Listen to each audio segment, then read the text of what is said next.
Sa ngalan ng Ama, ng Anak at ng Espiritu Santo. Amen. Sumainyo ang Panginoon. At sumayo rin. Mga kapatid, sa pasimula po ng ating pagdiriwang ng banal na misa, at upang tayo maging marapat makibahagi, aminin natin ang ating mga kasalanan. Inaamin ko sa makapangyarihang Diyos at sa inyo mga kapatid, na lubha ako nagkasala sa isip, sa salita at sa gawa, at sa aking pagkukulang. Kaya isinasamo ko sa mahal na Birheng Maria, sa lahat ng mga anghel at mga banal, at sa inyo mga kapatid na ako'y panalangin sa Panginoong ating Diyos. Kaawaan tayo na makapangyarihang Diyos, patawarin tayo sa ating mga kasalanan, at patnubayan tayo hanggang sa buhay na walang hanggan. Amen. Amen.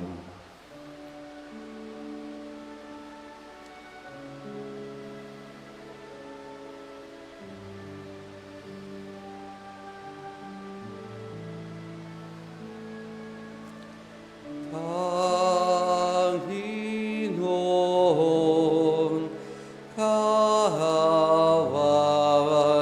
mo kami.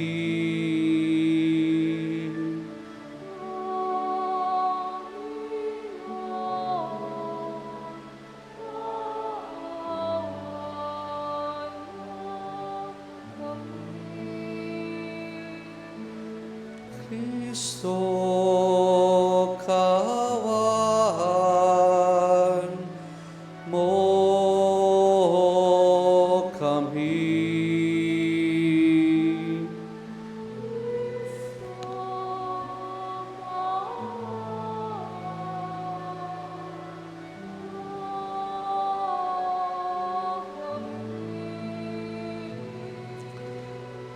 Panginoon, kaawaan mo kami.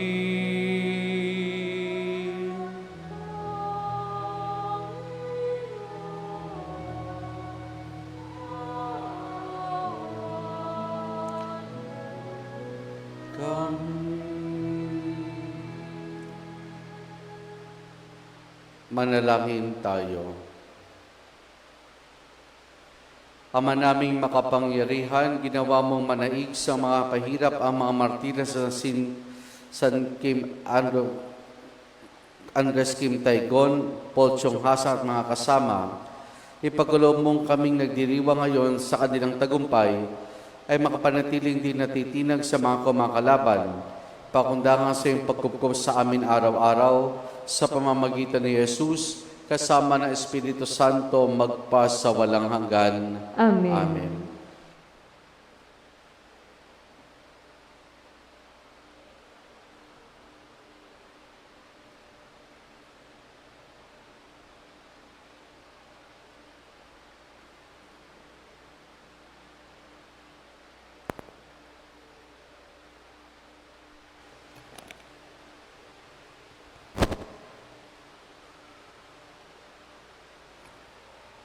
Ang salita ng Diyos mula sa aklat ng mga kawikaan. Hawak ng Panginoon ang isip ng isang hari, at naibabaling niya ito kung saan igawi. Ang akala ng tao, lahat ng kilos niya ay wasto. Ngunit, ang Panginoon lang ang nakasasaliksik ng puso. Ang paggawa ng matuwid ay kalugod-lugod, ay higit na kasiya-siya sa Panginoon kaysa mga handog. Ang masama ay alipin ng kapalaluan. Ang ganitong ugali ay kasalanan. Ang mabuting pagbabalak ay pinakikinabangan, ngunit ang dalos-dalos na paggaway walang kahihinatnan. Ang pagkakamal ng salapi dahil sa kadayaan ay naghahatid sa maagang kamatayan. Ang isip ng masamay lagi sa kalikuan, kahit na kanino'y walang pangundangan. Parusahan mo ang maglilimbak at matututo ang mangmang. Pagsabihan mo ang matino, lalong lalawak ang kaalaman. Alam ng Diyos ang nangyayari sa loob ng bahay ng masama, kaya siya'y gumagawa ng paraan upang sila'y mapariwara.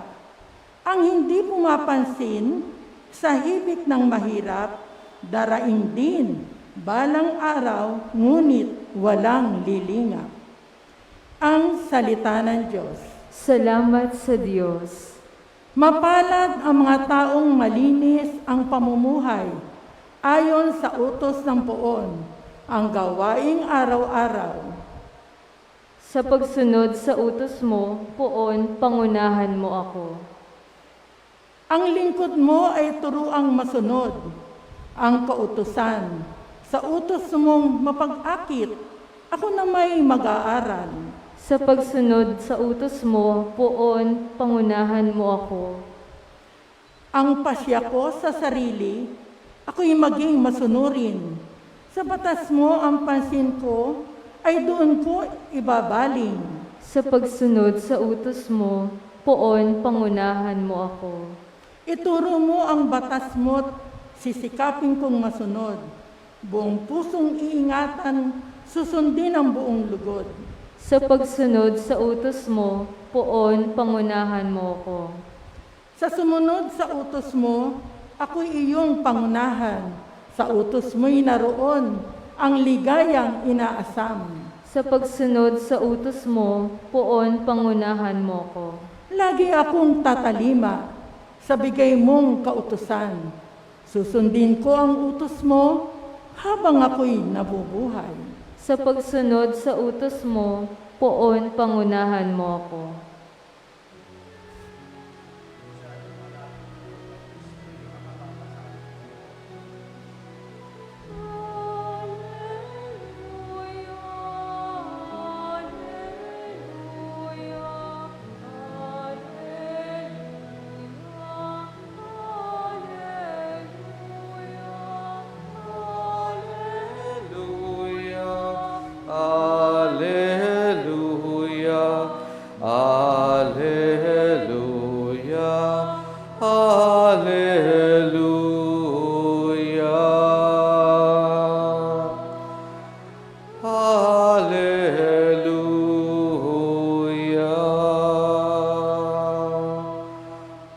Sumainyo ang Panginoon. At sumayo rin. Ang mabuting balita ng Panginoon ayon kay San Lucas. Papuri sa iyo, Panginoon.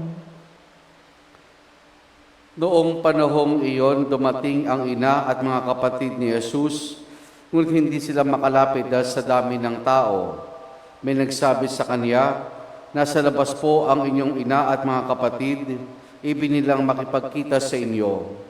Ngunit sinabi ni Jesus, ang mga nakikinig ng salita ng Diyos at tumutupad dito, ang siya kong ina at mga kapatid. Ang mabuting balita ng Panginoon. Pinupuri ka namin, Panginoong Hesukristo. Magandang umaga po sa ating lahat. Magandang umaga rin po naman. Sa batas ng ating bansa, sa Pilipinas, hindi ko lang alam sa batas sa ibang mga bansa, isa sa mga siguro madalas patalakay ay yung batas tungkol sa pag-a-adapt ng mga bata, ng mga sanggol. Lalo tigit kapag isang pamilya ay walang anak, sila ay nag-a-adapt ng mga bata o sanggol na maituturing nilang kanilang magiging anak. At sa ating pong batas, kapag naisagawa na itong adoption papers at naging legal na, ang sanggol o bata na adopt ay tumatanggap din ng karapatan ng mga rights and privileges na para isang natural-born child. Anong ibig sabihin noon? Halimbawa po, magulang ninyo meron ng anak, tapos meron pa silang inadapt. Kung ano yung karapatan ng mga unang anak, ay magiging karapatan din ng anak na inadapt. Kung ano man ang kanilang mamanahin ng kanilang ng mga naunang anak na by blood, yun din ang mamanahin nung inadapt na anak. Yun ay sa batas ng ating bansa. Kung ano yung privileges, kung ano yung rights, kung ano yung ma-inherit ng isang naturally born child sa isang pamilya, at kung sakali mang ang pamilyang ito ay mag-adapt pa ng isa pang anak, same rights, same privileges ang kaniyang tatanggapin. Ngayon, sa ganitong diwa, higit siguro nating ma-appreciate yung katotohanan na tayo mga anak ng Diyos. Pero sabi nga sa atin tayo, we are adopted sons and daughters of God. Sabi ni San Pablo na hindi na lang tayo tinuturing na mga kaibigan na lamang ng Diyos, kundi mga ampong anak ng Diyos. Kung kahit matatawag natin ng Diyos bilang Ama o Aba. Ito rin sa pamamagitan ng sakramento ng binyag. Dahil sa pamamagitan ng sakramentong ito, nagiging bahagi tayo na tinatawag natin, kinikilala nating pamilya ng Diyos. Ngayon, sa Ebanghelyo na ating napakinggan, pumunta si Maria. Sabi nga dito, mga kapatid, pero yung term na kapatid na ginamit dito ay tumutukoy sa mga cousins, mga pinsan ng ating Panginoon upang makita ang ating Panginoon. Pero hindi sila makalapit sa kanila ng napakaraming tao. At nung malaman nito ni Jesus, anong sinabi ng ating Panginoon? Na mga nakikinig sa salita ng Diyos at tumutupad dito ang siyang aking ina at mga kapatid. Ang tumutupad, ang nakikinig at tumutupad sa salita ng Diyos, ang aking ina at mga kapatid. Kumbaga dito, pinapayag ni Jesus na sa kanyang pamilya na tinuturing, hindi na lamang si Maria, ang mga pinsan niya ang membro ng kanyang pamilya, kundi para bagang in-extend niya pa ito. In-extend pa niya ito. At hindi niya in-extend ito sa lahat ng nakikinig at sumusunod sa salita ng Diyos. Kaya mga kapatid, ito isang paalaala sa atin na kung tayo may tumanggap ng natawag natin spiritual adoption, tayong lahat ay naging ampong anak ng Diyos, kung kayo tayong lahat ay makikibahagi sa buhay ng Diyos, tayong lahat ay makikibahagi sa lahat ng biyayang kaloob ng Diyos sa mga tao. Pero kaakibat dito, mga kapatid, tandaan natin, hindi lamang yung mga biyaya, buhay ng Diyos ang ating tinatanggap, kundi kaakibat dito ay ang responsibilidad. At anong responsibilidad? Hindi lamang makinig sa salita ng Diyos, kundi higit sa lahat ay maisabuhay ang salita ng Diyos. Kung tayo man ay tumanggap ng iba't ibang mga karapatan bilang mga anak ng Diyos, kaakibat dito ay yung obligasyon na maging mga anak tayo ng Diyos na handang makinig, sumunod sa kalooban ng ating Ama. Nawa mga kapatid, patuloy nating makita, pahalagahan, ang katotohanan ito ng bahagi ng ating buhay bilang mga binyagang Kristiyano. Na tayong lahat ay mga anak ng Diyos at bilang mga anak ng Diyos, tayong lahat ay may mahalagang gampanin, responsibilidad, hindi lamang makinig, kundi sumunod sa kalooban ng Diyos. Amen.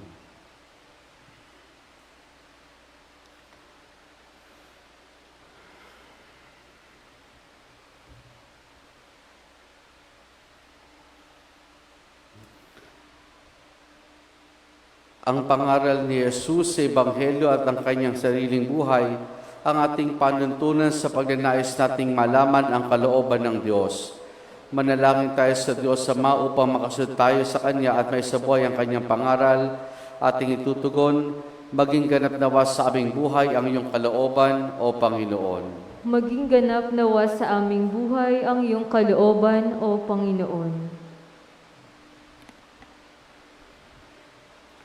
Ang simbahan, naway isabuhay ang Espiritu Ebanghelyo at tuwinang hanapin ang kalooban ng Diyos. Manalangin tayo sa Panginoon. Maging ganap nawa sa aming buhay ang iyong kalooban, O Panginoon. Atin nawang mapalalim ang ating pananampalataya sa pamagitan ng ating paglilingkod sa mga dukha, may kapansanan, at yung mga kapuspalad. Manalangin tayo sa Panginoon. Maging ganap nawa sa aming buhay ang iyong kalooban, O Panginoon. Tayo naway maging mga tunay na bahagi ng pamilya ng Diyos sa pamagitan ng pagiging tapat sa kalooban ng Diyos, Ama sa langit. Manalangin tayo sa Panginoon. Maging ganap nawa sa aming buhay ang iyong kalooban, O Panginoon.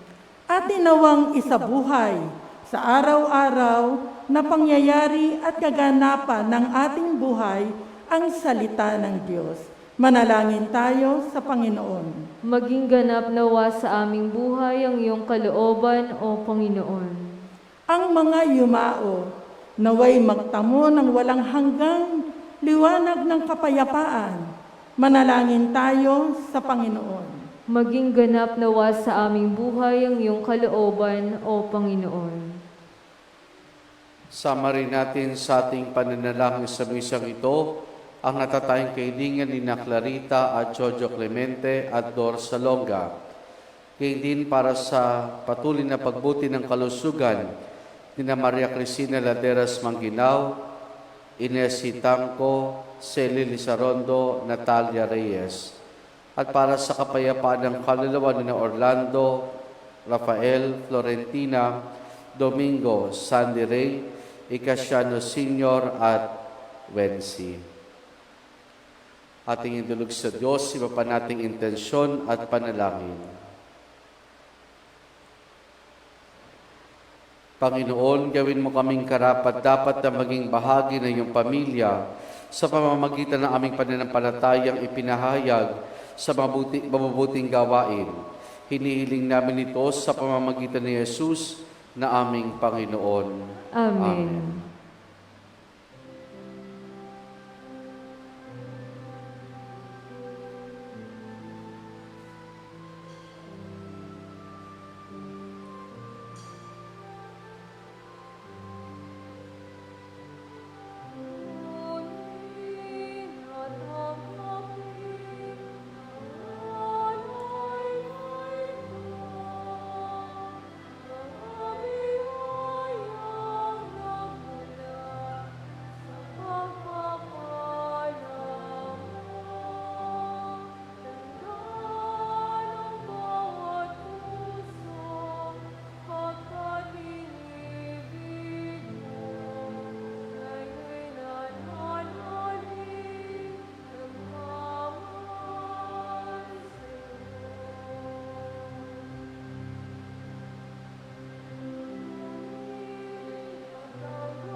Manalangin kayo mga kapatid upang ang paghain natin ay kalugdan ng Diyos amang makapangyarihan.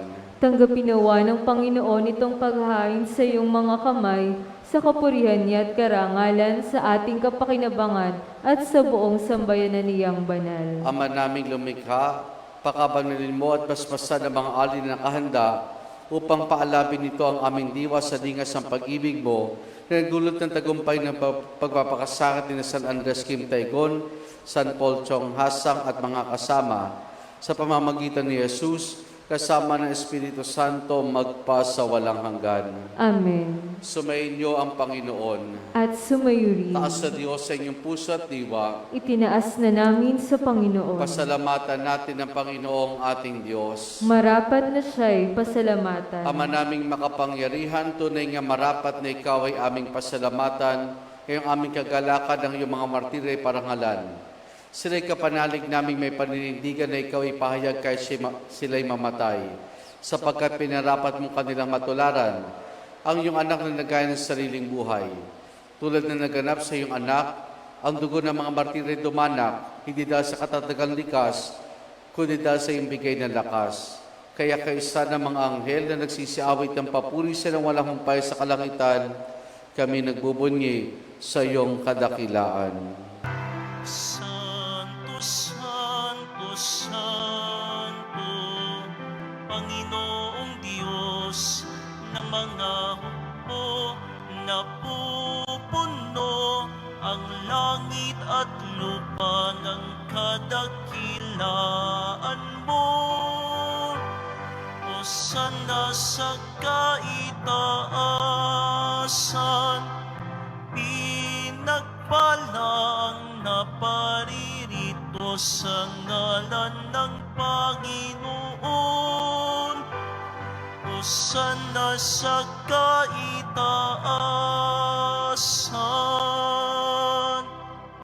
Ama naming banal, ikaw ang bukal ng tanang kabanalan. Kaya't sa pamamagitan ng Espiritu, gawin mong banal ang mga kaloob na ito upang para sa amin maging katawan at dugo ng aming Panginoong Hesukristo. Bago niya pinagtiis ang kusang loob na maging handog, hinawakan niya ang tinapay, pinasalamatan kanya, pinaghati-hati na yon. Iniabot sa kanyang mga alagad at sinabi, tanggapin ninyong lahat ito at kanin itong aking katawan na ihahandog para sa inyo.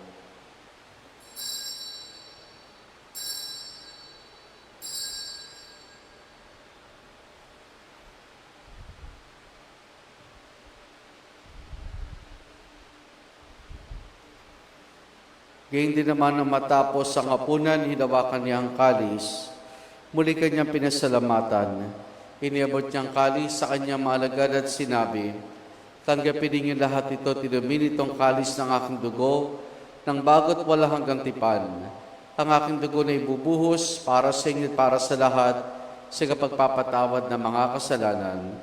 Gawin ninyo ito sa pag-alaala sa akin.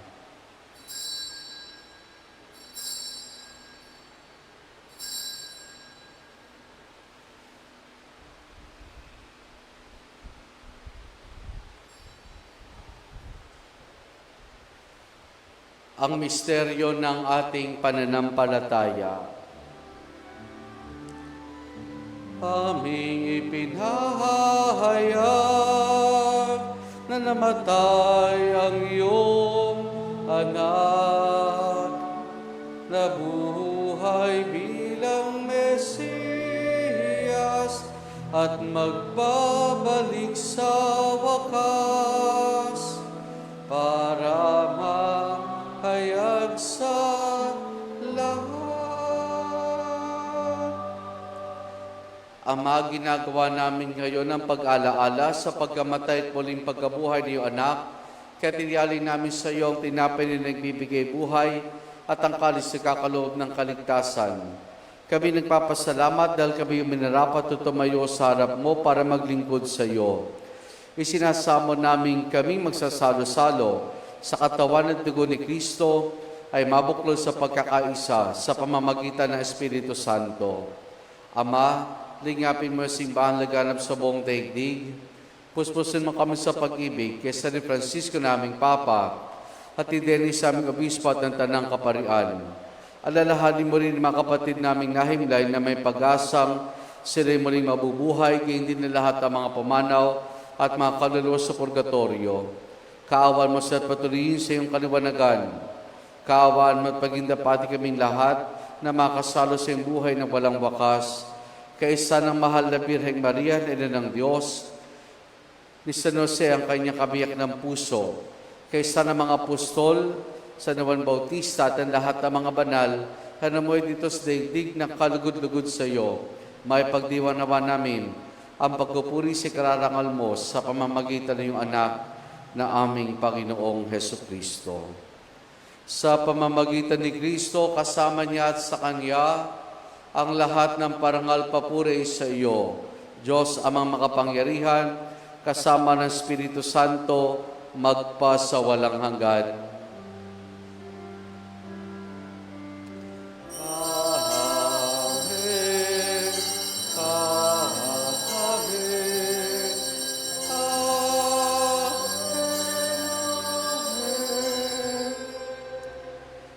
Sa tagubilin mo nakagagaling na utos, sa turo ni Jesus na Panginoon natin na Diyos, ipahayag natin ng lakas loob.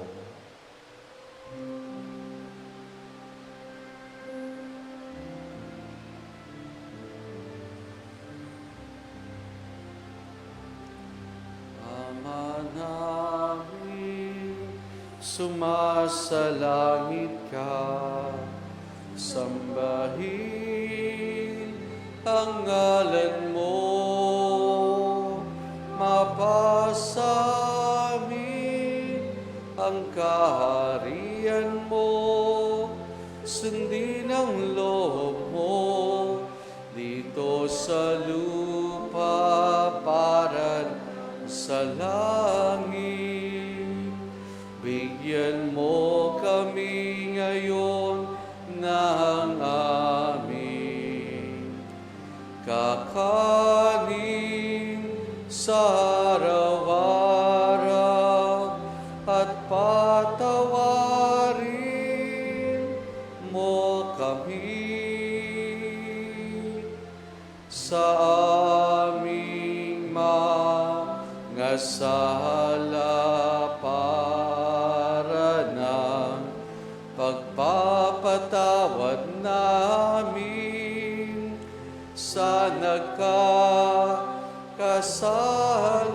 sa amin, at huwag mo kaming ipahintulot sa tukso, at iadya mo kami sa lahat ng sama. Hinihiling namin kay Media sa lahat ng masama, pagkalooban ng kapayapaan araw-araw, iligtas sa kasalanan, at iligos lahat ng kapahamakan, samantalang aming masayang pinananabikan ang dakilang araw ng pagpapahayag ng tagapagligtas naming si Jesu Kristo. Sapagkat iyo ang kaharian at ang kapangyarihan at ang kapurihan magpakailanman. Amen. Panginoong Jesucristo, sinabi mo sa mga apostol, kapayapaan ang iniwan ko sa inyong aking kapayapaan ang binibigay ko sa inyo. Tunghayan mo ang aming pananampalataya at huwag ang aming mga pagkakasala. Pagkalooban mo kami ng kapayapaan at pagkakaisa ayon sa iyong kalooban, kasama ng Espiritu Santo magpa sa walang hanggan. Amen. Ang kapayapaan ng Panginoon ay lagi nawang sumainyo. At sumayo rin. Mga kapatid, maghangad at magbahagi po tayo ng kapayapaan ni Jesus sa isa't isa. Peace be with you po. Kordero ng Diyos na nag-aalis ng mga kasalanan ng sanlibutan, maawa ka sa amin. Kordero ng Diyos na nag-aalis ng mga kasalanan ng sanlibutan, maawa ka sa amin. Kordero ng Diyos na nag-aalis ng mga kasalanan ng sanlibutan, ipagkaloob mo sa amin ang kapayapaan.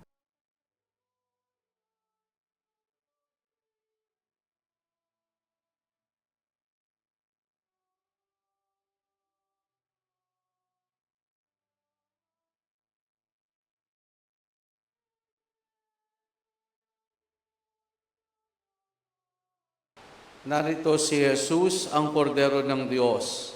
Siya nag-aalis sa mga kasalanan ng sanlibutan.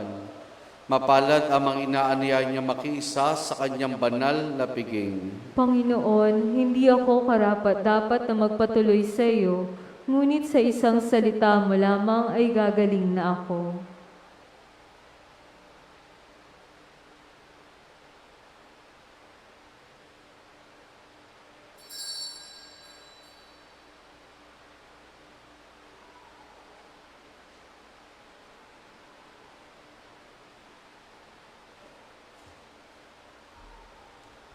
Espiritual na pagtanggap ng komunyon. Panginoong Jesus, ako ay naniniwala na ikaw ay nasa kabanal-banalang sakramento. Iniibig kita ng higit sa lahat at minimithi kong tanggapin ka sa aking kaluluwa, sapagkat sa mga sandaling ito'y hindi kita matatanggap sa sakramento. Tumuloy ka sa Espiritu sa aking puso, niyayakap kita na para bagang naririto ka na, at iniaalay ko ng buong buo ang aking sarili sa iyo. Huwag mo pong hayaang mawalay ako sa iyo. Amen.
Manalangin tayo.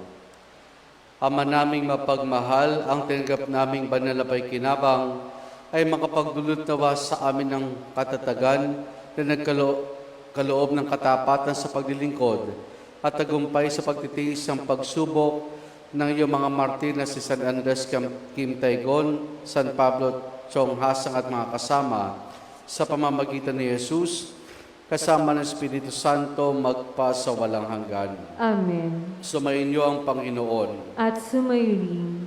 at pagpalain tayong lahat ng mabuti't mapagmahal na Diyos Ama, Anak at Espiritu Santo. Amen. Naialay na natin ang pagdiriwan ng banal na misa, kumain tayong taglay ang kapayapaan at pag-ibig ng Panginoon. Salamat sa Diyos. Purihin po natin ang ating Panginoon.